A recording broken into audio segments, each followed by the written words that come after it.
Okay, well, how can I be helpful to you today? I'm at your disposal. It's my favorite because it's Yeah, actual research. yeah, Uh, exactly. the first article by Melanie with me, a second author, sort of framed the issue of dark personalities and delusions in the family courts. The second article looked at or took more of a focus that we need research in the Yes. family courts, that this is a domain that is under-researched, and oh my goodness, isn't it? And the third paper, though, is the starting to do the research. Yeah. And, let me just start by giving compliments and kudos to Melanie Greenham. I think she did a fabulous job in writing these three articles. Yeah. I'm second author primarily because the ideas come from me, but she did the yeoman's work in terms of writing. And so she deserves all the credit in the world as first author on these. And also credit to Dorsey Pruder Yeah. for her data. She's a family coach and businesswoman. She's not a licensed mental health professional. She's not an attorney. She's just over here in the family courts solving things. And she's been in the family courts for 10 years solving things. You don't survive for 10 years unless you're successful, unless you're actually solving the problem. I'll just give you an example. The forensic psychologists came up with this workshop program to try to mimic what she does with the high road, the overcoming barriers. Yeah. It's lasted a couple of years. Now it's defunct. They don't do it because it didn't Doesn't work, work. which raises all sorts of ethical concerns for me about the people who went through it. But that just goes to show that you don't last in the family courts, especially with all the conflict and flying monkeys and everybody trying to destroy her, unless she's the real deal.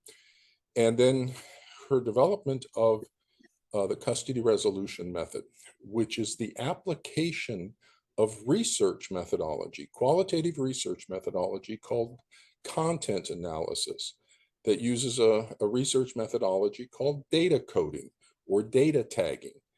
And so she applied an established qualitative research methodology to all the data that gets generated around these families, emails, text messages, reports, everything. She hires the coders, data taggers, to go in, tag according to categories, and then create frequency counts of all the categories. That brings organization and meaning to the complex data that just gets generated in the chaos around these families. That's brilliant. And it's research. Yeah. It's the research that the university researchers should be doing in the family courts. Why aren't they? Because nobody cares. Everybody's just apathetic. You've been abandoned by clinical psychology, research psychology, everybody, and you've been given your forensic psychologists who are the worst imaginable. So the whole mental health system, from research to clinical and everybody, is broken in the family courts. And that's Melanie's second article saying, highlighting the importance of getting research over here. We have research in attachment. We have research in personality disorders. We have research in ADHD and autism, everything else. Nothing in terms of the family courts.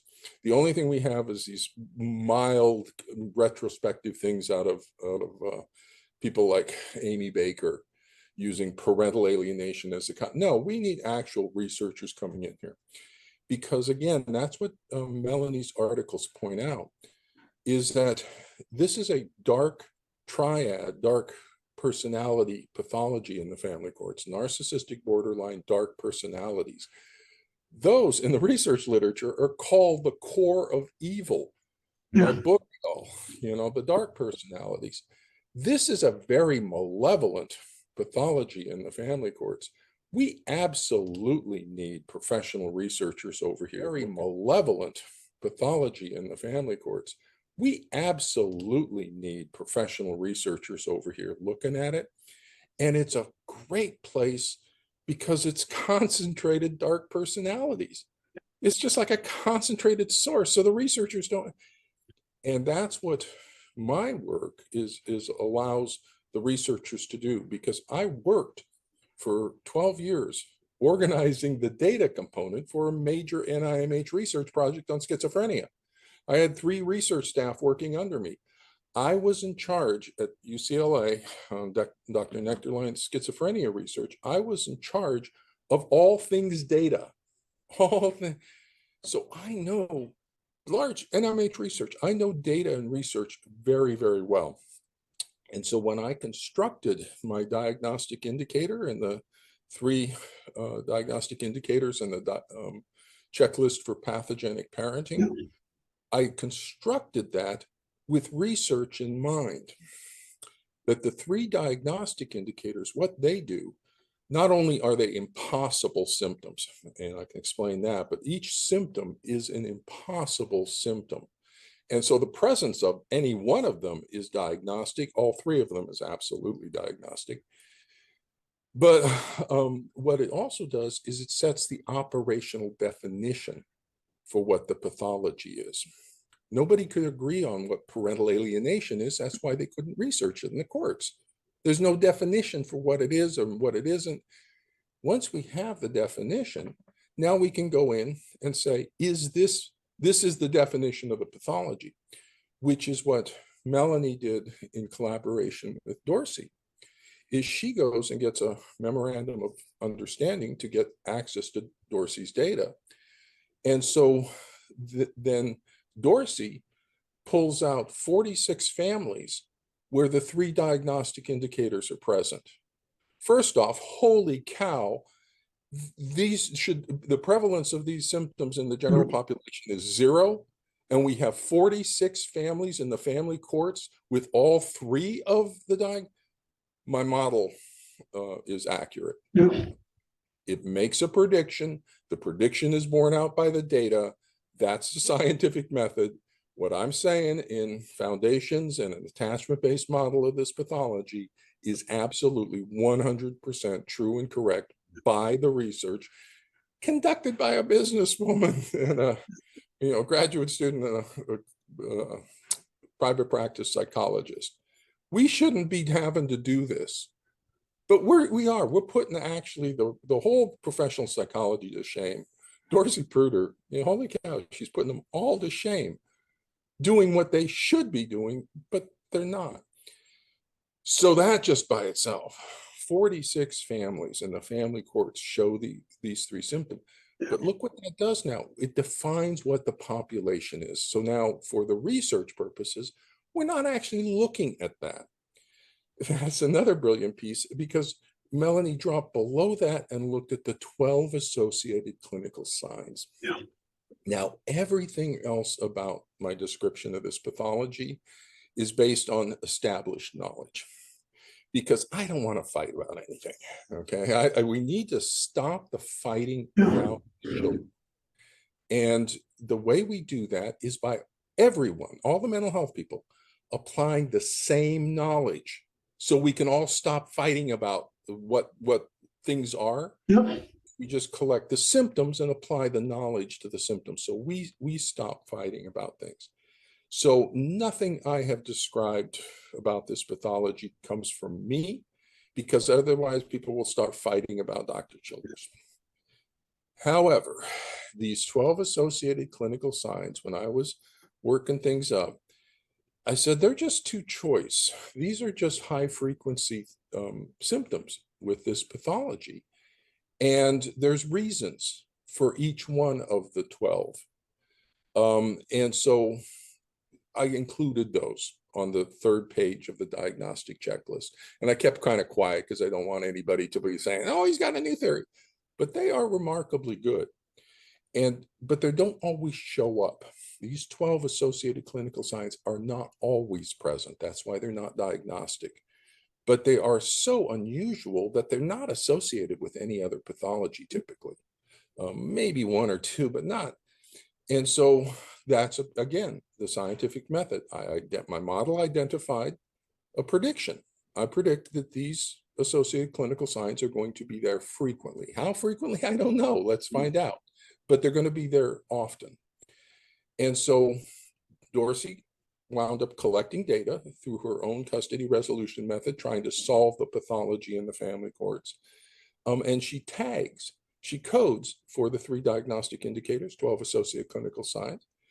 So actually, what should happen is the mental health people should just collect the 3 diagnostic indicators, 12 signs, and they could put Dorsey out of business with her custody resolution method, because that's what needs to happen. We need to collect those symptoms.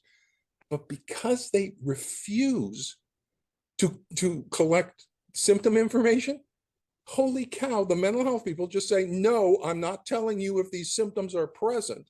Dorsey's able to generate a whole research project and a business enterprise about doing what the mental health people refuse to do, identify the symptoms. And so because she identifies the symptoms, that's a marvelous database now. She's got emails and all these things. And just a plug for her, any researcher in the nation, Cornell or UCLA, anybody can get a hold of Dorsey, just like Melanie did with an MOU, and say, hey, can I get access to your data? And if they have a good research project, Dorsey looks it over and says, okay. If they want to tag the data differently than she did, that's fine. Bring some research money, get a grant, bring some research money. She's got the taggers, give her the codes and have her tag the data differently if you want. She's got the data. So going back to what we were saying earlier, or what I was saying earlier about how we need research in the family courts, she's got the data. Holy cow, it's archival data at this point. And that's the best kind of data. It's just sitting there waiting for people to come in and analyze it. Emails, texts, reports, a whole bunch of stuff. So I just think she's got golden data over there. So I think we need to start bringing active research into this domain. And what the associated clinical signs do, not only do they, again, validate that everything I'm saying is absolutely correct about this pathology. When you make a prediction and it shows up, that's the scientific method. It's proven. But not only that, what they're useful for is as a screening, because you'll be interviewing somebody and then you'll hear one of these come up. We can't force the child to do something. Or they say, the child doesn't want to go to the soccer match with their parent, the exclusion demand. The parent needs to stay away from my soccer, ACS 3. When ACS 3, exclusion demand, I don't want my parent to show up at my graduation or soccer game or something like that. When that's present, that's always diagnostic. Okay, it's just not always present. But if it's present, and number 4 as well, parental replacement. When you start calling your parent by their first name and their step parent by mom and dad, that's 100% diagnostic when it's present. And so these are useful screenings that go, wait a minute, we should look deeper. The other thing they're useful for is when the 3 diagnostic indicators are present, they provide additional support. The question becomes, how often are these associated clinical signs present in families? That's the question. How many, and for each one, how often? And that's exactly what the Greenham-Pruder-Childress article looks at, is giving us some beginning baseline data on how often these 12 ACS show up. The next phase of the research is, instead of doing it through archival data with data taggers, is to get the mental health people to actually do it through clinical interviews.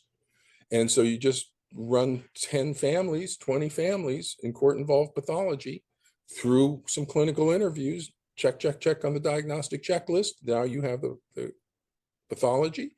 Then you look at the 12 associated clinical signs and see how many are present. The frequency counts from Dorsey's data are phenomenally high. These are there a lot.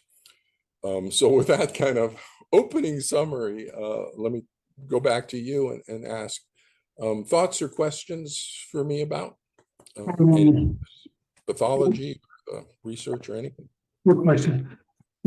I was thinking, well, like actually today, because I've talked with Milas about something and doing actually trying to do the same kind of checking existing documents, existing cases, just to verify that it's the same thing in Europe, and to verify, and that will hopefully prove that maybe we should look further into this.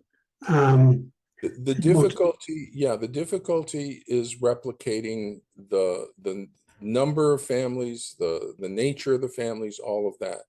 What the next phase, what I would recommend when you speak of Milos in Serbia, or with any group out there that's looking to build on this, is to get the mental health people to identify it.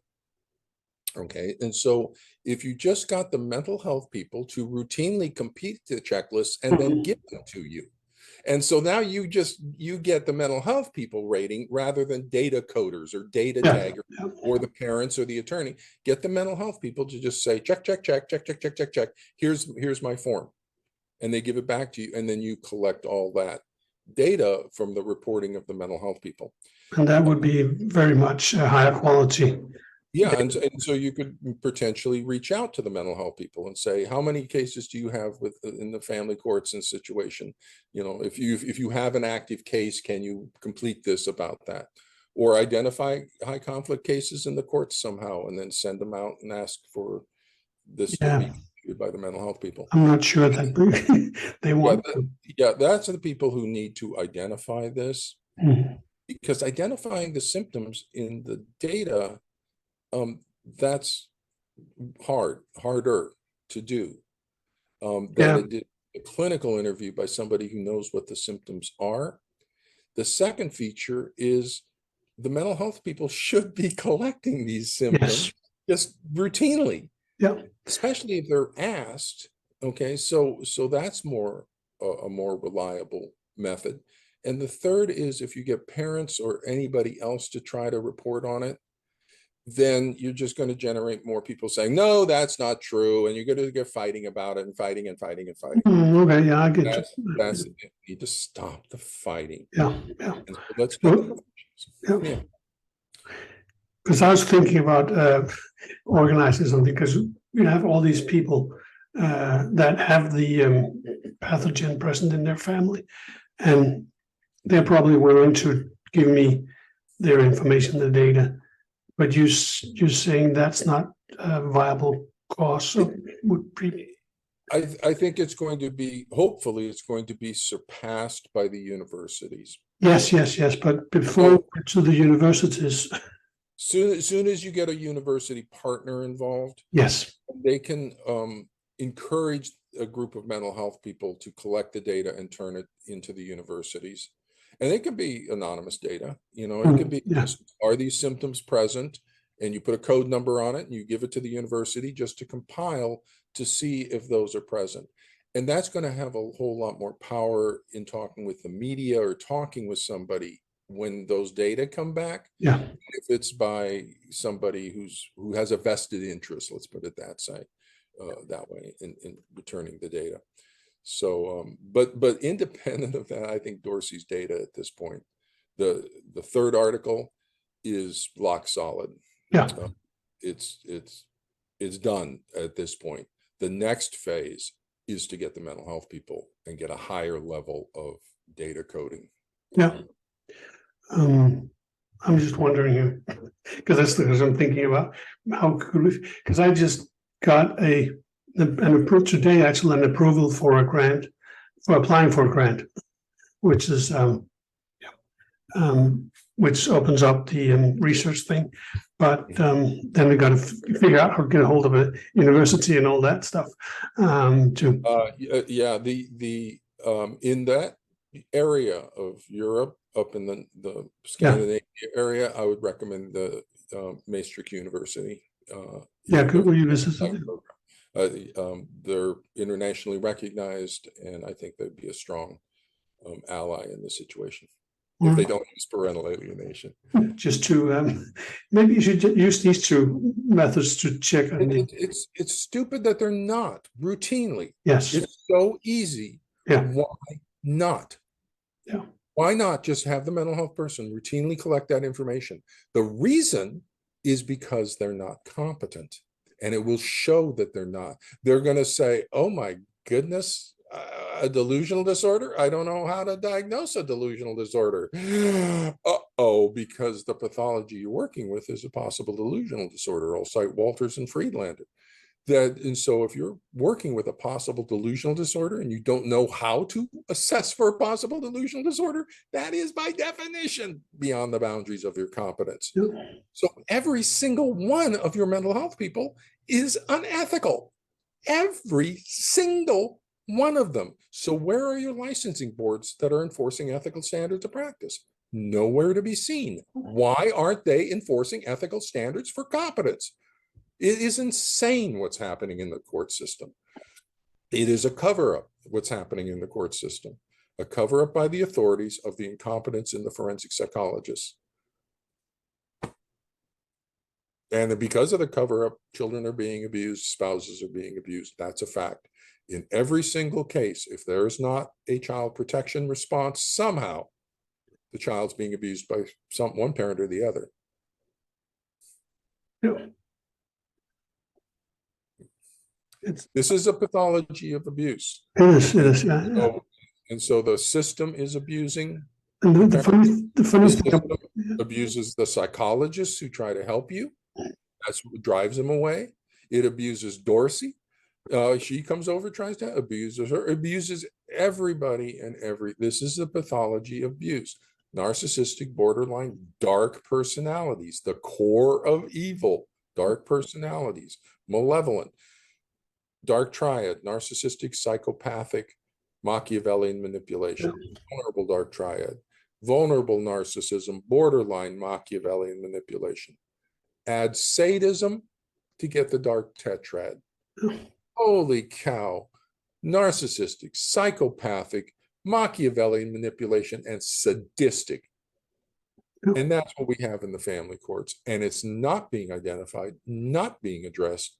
It's a nasty pathology over here. So, yeah, it drives me crazy that these mental health people. No. So organize the information. Come up with additional questions if you have them, and you can set up another time. Excellent. I'll answer any questions that you may have. Right. Maybe you want to talk with your some of your parents and other people and say, what would you ask Dr. Childress if you had the chance? Sure, no worries. Let's go protect these kids. Yeah.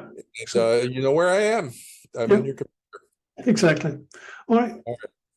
Cheers. Thank you.